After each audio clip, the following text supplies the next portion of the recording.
बिस्मिल्लाहिर्रहमानिर्रहीम अस्सलामुअलैकुम। उम्मीद है आप सब खैरियत से होंगे। और आज हम जो है अपने फंडामेंटल राइट्स का नेक्स्ट आर्टिकल देखेंगे, जो कि है article 14 of constitution of Pakistan 1973। Article 14 कह रहा है इनवायलेबिलिटी ऑफ डिग्निटी ऑफ मैन। सबसे पहले हम देख लेते हैं कि इनवायलेबिलिटी का क्या मतलब है। इसका मतलब होता है लाजमी, कंपल्सरी। उसने कहा जो डिग्निटी का मतलब होता है रिस्पेक्ट, इज़्ज़त। तो उसने कहा जो इंसान की इज़्ज़त है उसकी हिफाजत जो है वो लाजमी है। The dignity of man and the privacy of home shall be inviolable. यानी कि इंसान की इज़्ज़त और उसके घर की प्राइवेसी को वो आप किसी तौर भी डिस्टर्ब नहीं कर सकते। या उन्होंने लिखा है सब्जेक्ट टू लॉ, लेकिन हाँ अगर लॉ इजाज़त देता है तो आप किसी की जो होम की प्राइवेसी है वो डिस्टर्ब कर सकते हैं, अदरवाइज़ नहीं। अब लॉ कब इजाज़त देगा? अगर कोई फॉर एग्ज़ाम्पल मुलजिम किसी के घर में छुप गया है, पुलिस उसको पकड़ना चाहती है, तो उसमें फिर वो जो है वो ऐसे नहीं कह सकता वो कि ये जी मेरी प्राइवेसी डिस्टर्ब ना करें। फिर लॉ पुलिस को इजाज़त दे रही है कि वो उसको पकड़ सके। तो ये था हमारे पास क्लॉज 1। क्लॉज 2 कहता है no person shall be subjected to torture for the purpose of extracting evidence. आप किसी भी शख्स को टॉर्चर नहीं कर सकते, किस पर्पज़ के लिए? एविडेंस एक्सट्रैक्ट करवाने के लिए उससे। आर्टिकल 14 ने हमें ये फंडामेंटल राइट प्रोवाइड किया है। आर्टिकल 15 कहता है फ्रीडम ऑफ मूवमेंट एक्सेट्रा, यानी कि घूमने फिरने की आज़ादी। Every citizen shall have the right to remain in. हर सिटीज़न के पास राइट है कि वो रह सकता है। Enter and move freely throughout Pakistan, किसी भी जगह पे जा सकता है, फ्रीली मूव कर सकता है। And to reside and settle in any part, और किसी भी हिस्से में जो है वो रहाइश भी इख्तियार कर सकता है।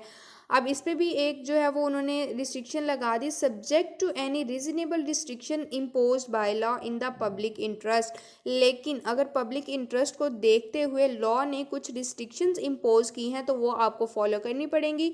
इसको भी हम एक मिसाल से समझ सकते हैं कि फॉर एग्जांपल जो आर्मी के हसास एरियाज़ होते हैं, इंटेलिजेंस एजेंसीज़ वगैरह, वहाँ आम इंसान को जाने की इजाज़त नहीं होती, वो उनके ख़ास बंदे ही वहाँ पे जा सकते हैं। तो वहाँ आप ये नहीं कह सकते कि भाई फ्रीडम ऑफ मूवमेंट है, आप मुझे यहाँ जाने दें। वो लॉ ने रिस्ट्रिक्शन इम्पोज किया, वो आपको फुलफ़िल करनी ही है। देन आर्टिकल 16 कहता है फ्रीडम ऑफ असम्बली। असम्बली लफ्ज़ लिखा है असेंबल से, इकट्ठा होना। फ्रीडम ऑफ असम्बली कह रहा है every citizen shall have the right to assemble peacefully and without arms. हर सिटीज़न का राइट है कि वो इकट्ठे जो है वो इकट्ठे हो सकते हैं, पीसफुली हों और विदाउट आर्म्स हों, यानी कि उनके पास हथियार वगैरह ना हो।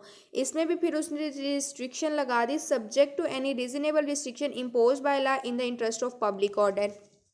लेकिन अगर पब्लिक ऑर्डर को देखते हुए लॉ ने कोई रिस्ट्रिक्शन इम्पोज की है तो वो आपको फुलफ़िल करनी पड़ेगी। फॉर एग्जांपल करंट सिचुएशन में आप देख रहे हैं कि कोरोना की वजह से जो है वो गैदरिंग्स पे पाबंदी है। तो आप ये नहीं कह सकते कि फ्रीडम ऑफ असेंबली तो हमारा राइट है, आप हमें इकट्ठा होने से मना नहीं कर सकते। जब लॉ ने रिस्ट्रिक्शन इम्पोज की है तो वो फिर आपको फुलफ़िल करनी पड़ेगी। जैसे सेक्शन 144 ऑफ CRPC, यानी कि दफ़ा 144 हम अक्सर सुनते हैं कि नाफिज हो गई है, जिसमें डबल सवारी पे पाबंदी होती है और पब्लिक गैदरिंग्स को जो है वो मना किया जाता है। तो वो रिस्ट्रिक्शन अगर इम्पोज की जा रही हैं तो वो आपने फुलफ़िल करनी है, वहाँ आप इस राइट का जो है वो सहारा नहीं ले सकते। लेकिन अदरवाइज़ हर सिटीज़न का राइट है कि वो इकट्ठे हों और लेकिन विदाउट आर्म्स हों, उनसे जो है वो पब्लिक या सोसाइटी में किसी किस्म का कोई इंतशार पैदा ना हो रहा हो। देन आ जाता है हमारे पास freedom of association. Freedom of association का मतलब है एसोसिएशन आप कोई यूनियन कह सकते हैं, कोई जमात कह सकते हैं, कोई पार्टी कह सकते हैं। हर सिटीज़न का राइट है कि वो अपनी यूनियन बना सकता है, पार्टी बना सकता है। इसको अब हम टेक्स्ट रीड करते हैं।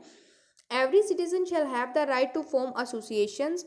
हर सिटीज़न का राइट है कि वो एसोसिएशंस बना सकता है, और यूनियंस मतलब पार्टी कह लें आप, जैसे TLP एक पार्टी है, पीपल्स पार्टी एक पार्टी है, ये एसोसिएशन भी इसको हम कह सकते हैं। Subject to any reasonable restriction impose by law in the interest of sovereignty और integrity of Pakistan, public order और मोरालिटी।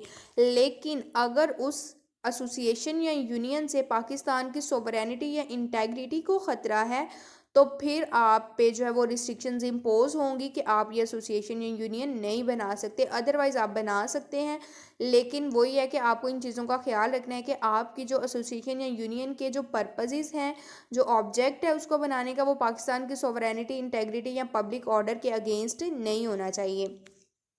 एवरी सिटीज़न, क्लॉज 2 कहती है every citizen not being in the service of Pakistan, her citizen not being in the service of Pakistan का मतलब है कि वो government का मुलाजिम ना हो, वो कोई गवर्नमेंट जॉब इंजॉय ना कर रहा हो। Shall have the right to form और be a member of political party, हर सिटीज़न के पास राइट है कि वो किसी भी पॉलिटिकल पार्टी बना भी सकता है और उसका मेंबर भी बन सकता है। Not being in the service of Pakistan, लेकिन वो पाकिस्तान की सर्विस में नहीं होना चाहिए। Subject to any reasonable restrictions impose by law in the interest of sovereignty और इंटेग्रिटी ऑफ पाकिस्तान, लेकिन अगर पाकिस्तान की उसके उस जमात पॉलिटिकल पार्टी बनाने की वजह से या उस पॉलिटिकल पार्टी का मेंबर बनने की वजह से पाकिस्तान की इंटेग्रिटी या सोवरेनिटी को खतरा है, तो फिर वो नहीं बन सकता। And such law shall provide that where the federal government declare that any political party has been formed or is operating in a manner prejudicial to the integrity or sovereignty of Pakistan, अब उसने कहा है कि अगर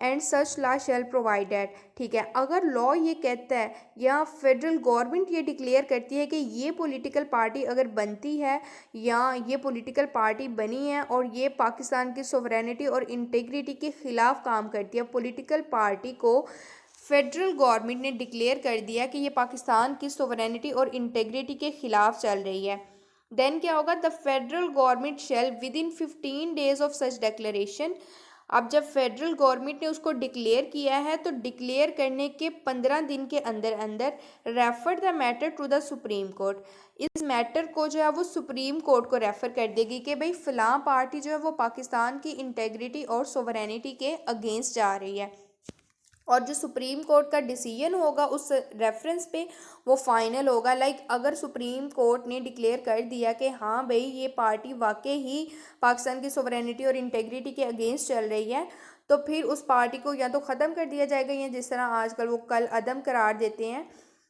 या और फिर supreme court ये भी डिसीजन ले सकती है कि नहीं भी फेडरल गवर्नमेंट ने गलत डिक्लेयर किया, ये पार्टी बिल्कुल ठीक काम कर रही है, तो उस पर सुप्रीम कोर्ट का डिसीजन फाइनल होगा। अगर वो पार्टी के हक में आता है तो भी फाइनल, अगर अगेंस्ट आता है तो भी फाइनल होगा, उसमें आप किसी भी अपील या रिवीजन वगैरह में नहीं जा सकते। ये था हमारे पास आर्टिकल 17 का क्लॉज 2।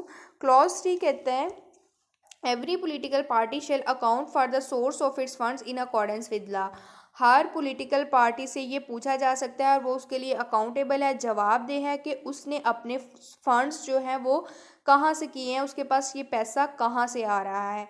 ये था हमारे पास आर्टिकल 17 जो कि फ्रीडम ऑफ एसोसिएशन की बात करता है। देन हमने देखा था article 16 freedom of assembly, freedom of movement, article 15 and article 14 हमने देखा। आज के लेक्चर के लिए इतना ही काफ़ी है, उम्मीद है कि आपको समझ आई होगी। अगर कहीं कोई एम्बिग्विटी है या कोई भी मसला है आप कमेंट सेक्शन में पूछ सकते हैं और मैं पूरी कोशिश करूँगी कि मैं अपने इल्म के मुताबिक आपको जवाब दे सकूँ और गाइड कर सकूँ। देन आप मेरे चैनल को लाइक करें, सब्सक्राइब करें, कमेंट सेक्शन में बताएं कि आप सुन रहे हैं ताकि मुझे पता चले आप सुन रहे हैं और मैं नेक्स्ट लेक्चर्स इसी तरह रिकॉर्ड करती रहूँ। इंशाल्लाह नेक्स्ट लेक्चर में मिलेंगे, तब तक के लिए इजाज़त दीजिए। अल्लाह हाफिज़।